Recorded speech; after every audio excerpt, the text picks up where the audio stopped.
A ton of things have happened in rollerblade land over the last 10 days, and I'm not just talking about Winterclash 2023. We have had skate leaks, we've had pro skates come out, we have had pro skates be unofficially announced that are coming out at a future date, we've had people quit teams, we've had people be bumped up to pro, and a ton of other news. So let's get into it. Last Wednesday, I thought the only thing anyone would be talking about is Winterclash, which was kicking off on Thursday with the Hang Losers Bowl contest. I was wrong, because on Wednesday, Adapt brand managed to leak not one, but two skates. First off, they leaked the John Fromm Brutali skate by posting it on their site temporarily when they were updating it. Someone caught wind of it, shared it all over social media, and it spread like wildfire. John has actually got the first kind of what you could call legitimate, fully encompassing pro skate in years. It comes with his pro boot from Adapt, it comes with his pro frames from 50/50, and it comes with his pro wheels from Red Eye Wheels.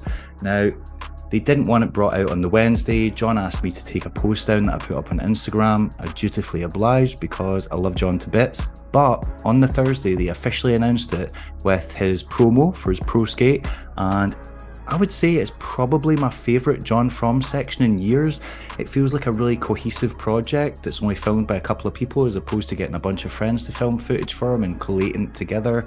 Also, the skating in it is really good. John Fromm, as always, really technical. He does a 360 sole to top sole down a rail. Not sure which one is which and which one is natural. He also does a 360 acid to top acid. Again, one of them's got to be switch. He does a bunch of other really technical switch ups. I love the alley-oop acid that he does at the end. It is utterly stomped.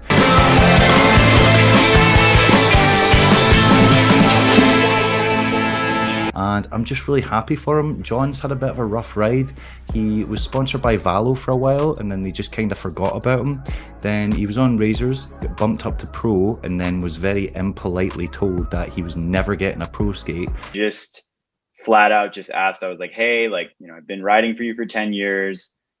What do you want to see from me, or what do I have to do to get a pro skate? That's like one of my goals. I want to achieve this, so tell me what, you want me to do. And his first response was, well, John, you're not Aragon or Shima. So it feels like he's put in a lot of work over the years. He's traveled the world, entered competitions, put in all the sections, and it seems like it's finally paid off. So congratulations, John. Adapt had a hell of a week last week because they accidentally leaked a second pro skate, which turned out to be the Croft pro skate. It is an adaptation of the Super Ligara, and it seems to have a modified sole plate on it. Fully carbon. Again, posted an image on their website, quickly took it down, but someone already caught wind of it, shared it everywhere. But Semid actually already leaked the skate a couple of days prior when they had a session at the World Skate Centre somewhere in the Netherlands, maybe in Amsterdam, and he was seen skating around in it. There's footage of it. There's this really grainy photo. But the most notable thing about this is the price tag. It is €1,350 boot only.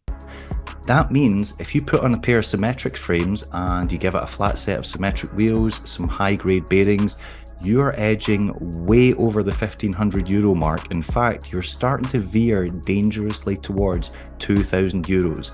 Basically, if you own these skates and we see you in the streets, we are going to know you are absolutely minted. Also, I wouldn't advise leaving these unattended in a skate park. Last week, Razors also had their own announcement. They re-released the Shima 3, and we got to see some new footage of Brian Shima skating Estrogen's kind of skate park compound vert ramp, mini ramp bowl thing out in California. It was great to see the utter legend that is Brian Shima out skating again, out enjoying time on his blades. He's not doing the biggest stuff, he's not doing the most technical stuff, but he's cruising around, he's having fun, and as you can see from this footage, he has still got his style on point, he's still got some interesting tricks, and it's just good to see the guy back out there, back on skates, and having a great time. When the skate was announced, the rollerblading community was kind of divided into two camps. There was one camp, the older bladers, who were like, I love that skate, reminds me of my childhood before I quit for 15 years. Why are rollerbladers not real men anymore? Where are all the hammers? Blah, blah, blah. Man does not wear skates. Period. This guy too is skates. What the fuck a bunch of homos? Who's fucking riding on a fucking skates? And then there was the other camp who were like, where the f is Andrew Broom's pro skate? Seriously, he's been sitting on the footage for months. There's already leaked footage of him skating the skate that's been around again for quite a while, and everyone knows it's coming out. Just release it already. Also, where's the Jason Adriani pro skate? I know shops have seen the images of it because one of the shops showed me. Bring out the skate. While we're at it, why is Alex Burston not getting another pro skate? Why is Cody Waikiki not getting another pro skate? Support your team. In all seriousness though, I fully understand it. Nostalgia sells, everyone knows that. When they brought out the last Shima skate, it sold out really quickly. However, when they brought out a pro skate for one of their current team riders, Jeff Howard, it's still sitting on the shelves. So I understand it. It's a sensible decision to bring in some income. What isn't a sensible decision is making a post about the skate on social media and tagging the wrong rollerblader. Now, admittedly, my eyesight is not the best, but the person in this picture is not Brian Weiss. Fortunately, Brian had a really good sense of humour about it. He shared it on social media, although on the same day, Roller News actually posted one of Brian's most recent sections and tagged him as Ben Weiss, so I'm sure Brian kind of felt like he was getting shafted from every angle that day. For reference, Razors, if you're watching, this is what Brian Weiss looks like.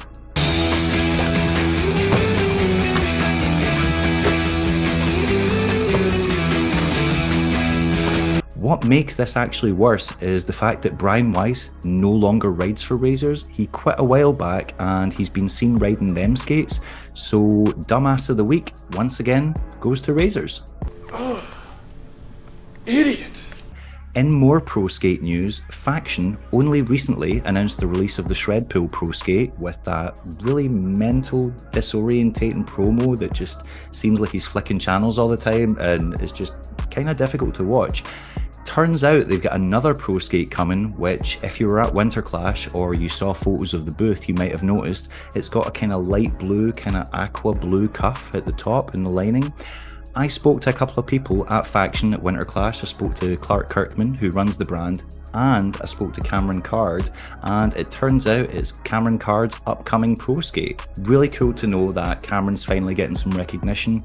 I'm kind of surprised he never got a pro skate with USD because he was really at the forefront of that kind of hammer blading, with like transferring rails and just doing really terrifying stunts, and it felt like one was going to come along but then just never materialized. Some could argue that it's maybe like a little bit of wrong timing because he's no longer in the limelight and blading, but it's good to give these guys recognition. Although I do have my fingers crossed for a China wire stall skate because that way we would get a China wire stall promo. New skate, new footage. Plus, let's be honest, China is long overdue a pro skate. She's been killing it for years. She's one of the greatest female street skaters of all time. Let's pay her dues. Faction, come on, you know what to do. In other product news, if you're at Winterclash and you went by the Power Slide booth, you would have been fortunate enough to see their new suspension frame.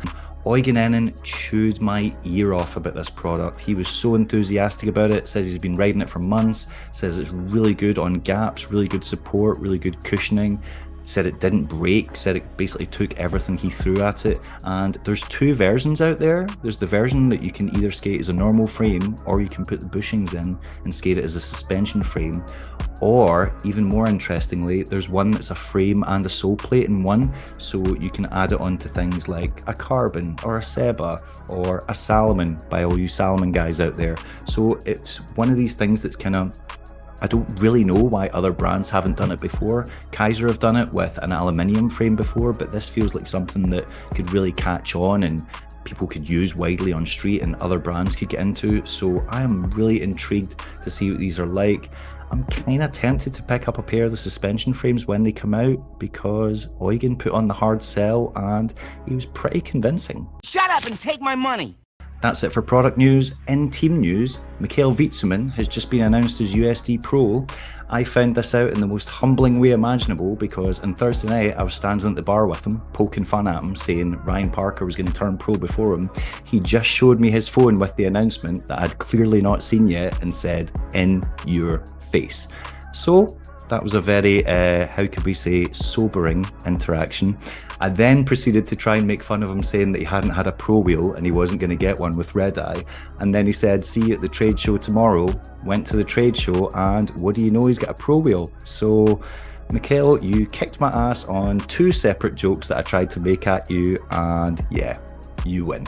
Now that Witzemann's been bumped up to pro, it's a logical conclusion that he's going to get a pro skate sometime this year. My money is on the Sway because that's his skate of choice, but he's also been doing a lot of wizard skating, so there is a potential that they could release something along those lines. Let's be honest, it's probably going to be a Sway.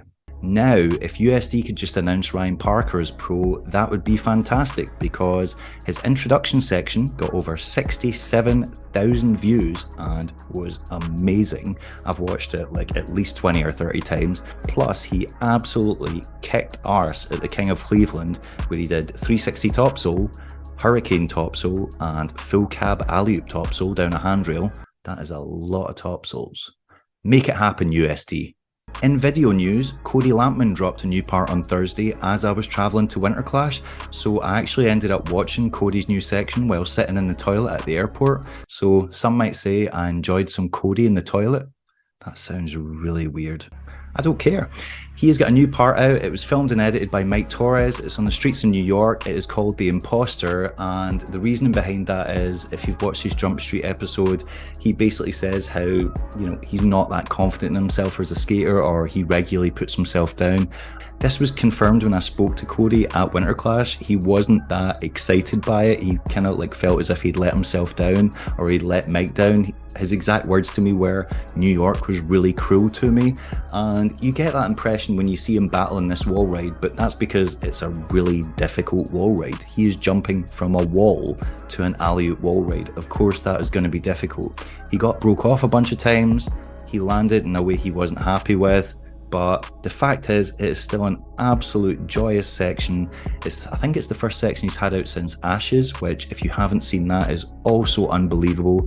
Cody's one of my favourite people to watch. His skating just looks so sophisticated. I love his trick selection. I think he's got a really good eye for spots and how to make the most out of his skating. Love his dress sense. I think he's got this kind of character made for himself in blading now, which gives him a really unique selling point and something that brands could market. My 2 favourite tricks in this section, one where he does a sunny day wall ride to sunny day on a wall rail, just beautiful to watch. And how many people do you see stuff like that? He is one of the masters of wall rails in recent years. And 2, where he does this kink roll in, gap over to the other roll in, gap into the street. That looks really far and he stomps the crap out of it. Hopefully them make him official. I know they've been flowing on products and this came out in the them channel. God, could you imagine a Cody Lampman them pro skate? Actually, wait a minute, that would just be a black skate. Never mind. In other Cody Lampman news, he is now living in the Netherlands, so he's got close access to some of Europe's best filmers. I know he's in talks with Leon Humphreys. They're considering working on a project together. Kevin Brinkman also lives in the Netherlands, so they could hook up. Fingers crossed, hopefully we are going to get another Cody Lampman section this year. That might be wishful thinking on my part. You never know. If you're at Winterclash this year, you might have stopped by some of the panels. I was hosting a couple of them. I did one about media. I also did one about technology. One that I didn't host was about women in rollerblading and pro skaters in particular, and the struggles and challenges they face and how we can better support them. I was really interested to check this one out because on the panel there was only actually one female pro skater, and that was Mary Munoz, and the other 2, as far as I'm aware, are not pro skaters. And the 4th member of the panel was Martina Marge, who used to be the team manager for Roces, and now she's been bumped up. So she's a female in position of power in rollerblading, so it makes sense to have her on there. I was intrigued to know what Martina was actually going to say during this panel because, as far as I'm aware, Roces have never announced, or at least publicly announced, sponsoring a female blader. I know they hook up certain people, I know they've hooked up Fabiola in the past and continue to do so, but they've never had someone officially on their new team. There's definitely no females on their pro team, and their last two videos, Messiga and Portugalia, am I saying those properly? Probably not. They do not feature any women. In fact, the only woman that appears in that is Martina. You can see her drinking a beer, you can see her eating a lollipop, you can see her playing on kids' toy apparatus in a playground.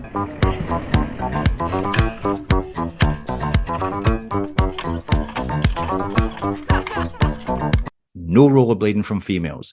And it seemed like the other panelists and the people there had the same idea, because as soon as it turned to questions, the first person said, why do Roces not sponsor any women? Roces get a tough time in rollerblading press and from the community in general. I think they do a lot of good. They've given homes to incredible talent like Yuto Goto, Nils Janssens, Bobi Spassov, countless others, which they may not have had otherwise, given them pro skates that they may not have had otherwise. They've nurtured the talent of Ilya Savison, who's now had, 2 pro skates with them. So they are doing good, but they don't, as far as I'm aware, sponsor any women. Her response was, everyone that is sponsored by Roces has asked to be on the team, and no woman has ever asked to be on. Now, I don't admit to being the smartest guy in the world, but that response just doesn't make any sense. First off, you're telling me that all the people on that team asked to be on it. Nils Janssens, Yuto Goto, all those guys went, Roces, please sponsor me. I find that hard to believe. They are exceptional talents. You should be headhunting them. 2, that's not the way I understand sponsorship to go. In fact, most brands that I speak to get annoyed when people ask for sponsorship. They want to go out and find the talent themselves. They want to handpick people that represent their brand or represent the image they're going for. And 3, why would a woman ever approach Roces and ask for sponsorship if she doesn't see anyone on the team who is female? As far as most women are concerned, I would assume they're going to look at that team, see it as an absolute sausage fest, and think they don't have a place there. Martina did manage to save it by saying they've got a female skater from the Ukraine that's joining them on their current tour that they're on in Spain. But the fact of the matter is, they've still not ever officially announced a woman. They are missing out on a massive opportunity there. Fabiola da Silva, she's there, she's riding the skates. Put her on the team, give her a legacy pro skate, an OG pro skate, a nostalgia fest pro skate. Cash in on her fame. Celtic gave her a skate, but it was a kid's skate. It was something she couldn't actually ride or promote. Give her something she can promote. She still kills it on vert and skate park and street. She is in good shape. Roces, take advantage of the opportunity. We're halfway through the video. I want to give a giant shout out to my Patreon supporters. They are listed on the screen now. If you want to join the Wheel Scene Patreon, you can do so for as little as £3 a month. I fully appreciate the support. Also, just dropped some new t-shirts. They come in a nice slate green with an orange logo on the front and the back. They are up on the site now. It's free postage in the UK. It's £5 international postage, which is as low as I could possibly make it. Blah, blah, blah. So yeah, if you want support, jump on the Patreon, pick up a tee. It would be greatly appreciated. In more Winterclash news, I host another event which was the premiere of CJ Wellsmore's new documentary, which is called Full Circle. This is made by Dom West, and it basically chronicalizes CJ's life from when he was a tiny little kid and grew up in a ski resort because his dad had a ski shop there. I did not know Australia had ski resorts, and how he got into rollerblading because they moved away from that area and he wanted to do something to keep up with his skills. So he picked up rollerblades, was exceptionally good at it from the start, basically excelled really quickly, ended up competing in the Junior X Games, but he moved away to an even more remote place and stopped skating for a while, but was always thinking about it. And as they kept moving around different parts of Australia, got back into it, and it just tells the story of his phenomenal success, winning all the competitions, all the video parts, the sponsorships, the pro skates. It's only 15 minutes long. I think it's between 15 and 20 minutes long. They cram in so much stuff into this, it's unbelievable. There's CJ's family members talking about him in there. His mum and I think his grandparents or like his great uncle or something. They go back to CJ's childhood skate park, which is in the middle of nowhere. And it's actually quite emotional at times where CJ talks about what he's sacrificed to become a pro blader and how he doesn't regret it and how his friends are moving on and having families and stuff like that. And he's still just pursuing this dream.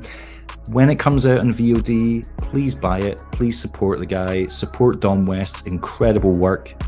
It's the kind of thing you would expect to see on TV or in the cinema. It's so well made. So much time and effort and professionalism exists in this piece.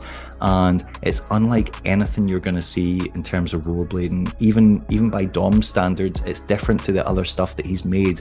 It's got just such a kind of autobiographical nature about it, and it's really beautifully made, and I couldn't recommend it more. At the same event, CJ Wellsmore also let it slip that he's moving to Europe permanently. He's moving to Barcelona, so we're going to have him in Europe all summer, all year. He's going to be at numerous events. Hopefully he's going to be filming more parts. Speaking of parts, if anyone's ever wondered what happened to his Barcelona section that was filmed for Seba, it was filmed by Anthony Finocchiaro, probably pronouncing that wrong. It never came out, and they've teased it at various points over the years. Because I had CJ in the hot seat on stage in front of people and he couldn't dodge my question for once, I asked him, and he said that he believes it's some of the best tricks he's ever filmed. And when I want to know like why it hasn't come out, he said that basically Anthony got into a pay dispute with Seba. He obviously had a fee that he wanted for the video. Seba didn't want to pay it. That could be true. Anthony's side might be different, but yeah, that's the reason why it hasn't come out yet, but it does still exist. Anthony does still have it. So I reached out to Anthony on Instagram, asked him how much he wanted for it. I figured I could buy it. We could do a premiere. We could get CJ over. We could do another similar night where we talk about it.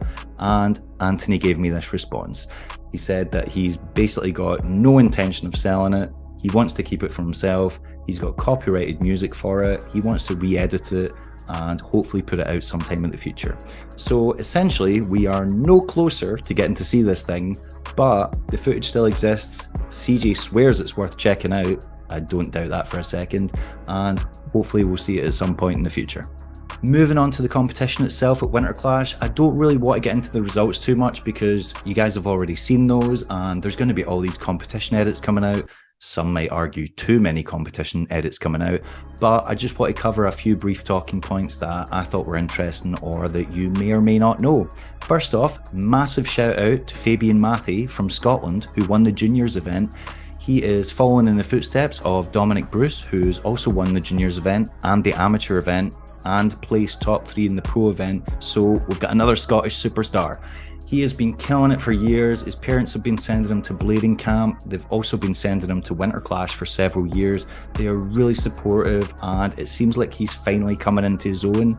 If you see him skate, he looks so comfortable. He's like a little child prodigy. I'm sure he's only in his mid-teens still, and I think he's got a bright future ahead of him, so be on the lookout for Fabian Mathy. Moving on to the girls, they absolutely killed it. I didn't see the junior comp, but I saw the girls comp, and Daniela Salgado was killing it, doing full cabs on the extension. Chihiro Azuma, unbelievably good, just absolutely killing it. She did so many tricks first try that I actually thought she might win it, but thinking back on it, Daniela probably landed more tricks. And Arnell Tisler, I think I'm pronouncing that right, probably not pronouncing that right, she was doing like switch ups to 540s out on like boxes and just looking perfectly solid. Outside of the competition, the level of female skating was really high, like notably high. Like I saw them and I was like, that is unbelievable. There were so many women who weren't even in the finals that were absolutely killing the big rail. I skated the big rail on the Sunday with a massive hangover. I do not recommend that. And it was not a skate park rail. It was a handrail. It was high at the top. If you split it on the top half, your feet weren't touching the ground, and it was a decent length. It was the equivalent to like a 10 to 12 stair handrail. And so many women were hitting it. So many women were hitting it and doing good tricks down it. In fact, there's an edit of Amber Mills just sessioning the hell out of it, doing a bunch of tricks. It's got my dumbass intro in it that Butter TV made. and she's just killing it, and she was one of many. Chihiro Azuma did sweat stance to True Mizzou down it, first attempt, flawless, and she probably alley-oop top-sold it as well, and I just missed that. But yeah, the range of female talent right now, the level of female talent, I'm really excited about it. I think we're going to see a lot more female names get big and, you know, make their way onto teams in the next 12 months because the standard is undeniable. Another talking point in Winterclash weekend was Bobi Spassov. When is he not a talking point? He was wearing a giant white shirt and a pink dicky bow and a pink helmet, obviously to stand out, get people talking, no doubt get people hating. What he didn't bank on though was the absolute horrible smash that he had in the qualifying heats for the pro event. He smashed into the back of Sem Croft and hit his face off him. Even though he was wearing a helmet, he still got knocked out. He was taken off the course and looked at by a medical team. A lot of people on social media were criticising him, basically criticising the event and the skate park for letting him compete. He was taken off and looked at by paramedics on site. They gave him the all clear. He came out and kept skating. He said he didn't feel well. He said he still felt the effects of the fall, but he felt that he could carry on. And he still absolutely killed it. He did his famous frontside stall to backflip out. He actually took a couple more slams, but he continued to perform. He is the ultimate showman. Whether you agree with his decision to keep skating or to not skate, it's his body, it's his choice. He is a natural showman. If he can keep it going, he will keep it going. He is like the ultimate professional in that regard. He knows people go there to see him. He wants to put on a show. He wants to give them something to remember. I'm a huge fan of Bobi. I think he's a really nice guy. I think he's very misunderstood. I think he kind of enjoys playing the role of the villain. I spoke to him a couple of days after. He said he's feeling much better. There's no long-term effects from it. So yeah, Bobi, wish you all the best, man. As always, the pro competition kicked off as it usually does. It was quite surprising. A lot of the big pros didn't make it into the final. They were knocked out just because the standard was that high and you had these people totally killing it. Everyone's obviously seen the Joe Atkinson backslide by now. That's been doing the rounds on social media, as well as his 540 stall on the wall as part of a huge line in the rhythm section. Then there was the case of stalling that barrier, which is technically not in the course and was way out of reach of that ramp. I don't think anyone else even considered it. Joe is very deserving of second place. In third was Jaro Freen, one of the two. He's from the Netherlands. He's been killing it on the fees for years. Such a good skater. I think he's riding for USD. He thoroughly deserved third. He landed so many tricks, it was unbelievable. But taking home top honours was Julian Cadeau. Julian just went there as a man on a mission. I thought from the start, before anyone had even skated, that it was going to be between Julian, because he's off the back of winning two big competitions, or it was going to be Nils Janssens, again, just because they're both really in form. Julian just took it to a whole other level. He was just doing insane stuff like topsoul backflip out, which he landed second attempt. He did a Royale on that huge plastic barrier, which no one else grinded. Then in the finals did a kind grind on it, first attempt with both tricks. He also did the topsoul with the flare out. The first time he tried that, he ate it so hard that the announcer was actually screaming for a medic because it didn't look like he was going to get back up.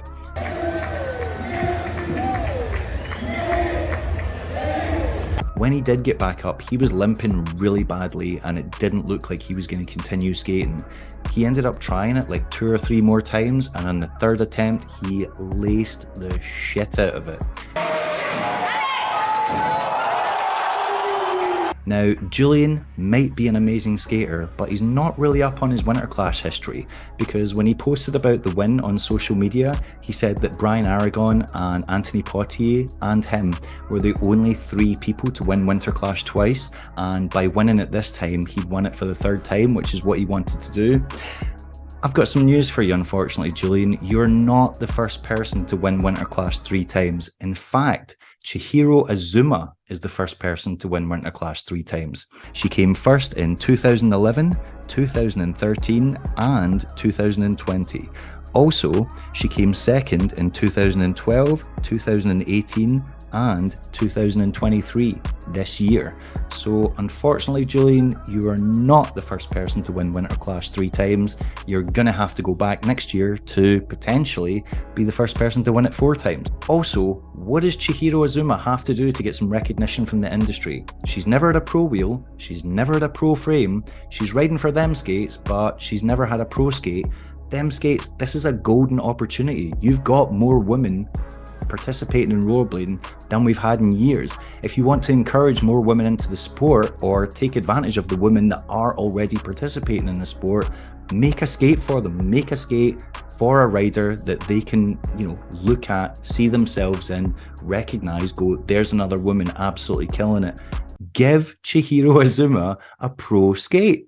Well, that's it. I don't normally do news segments. I normally leave it to Tom and Brandon and Biz, but so much has happened. I saw so much of it happen because I was at Winterclash and spoke to people and got this information. So it just felt like it would be interesting to share it with you guys. I know there's some information that's not out there yet, like the Cameron Card Pro Skate. So just thought it'd be cool.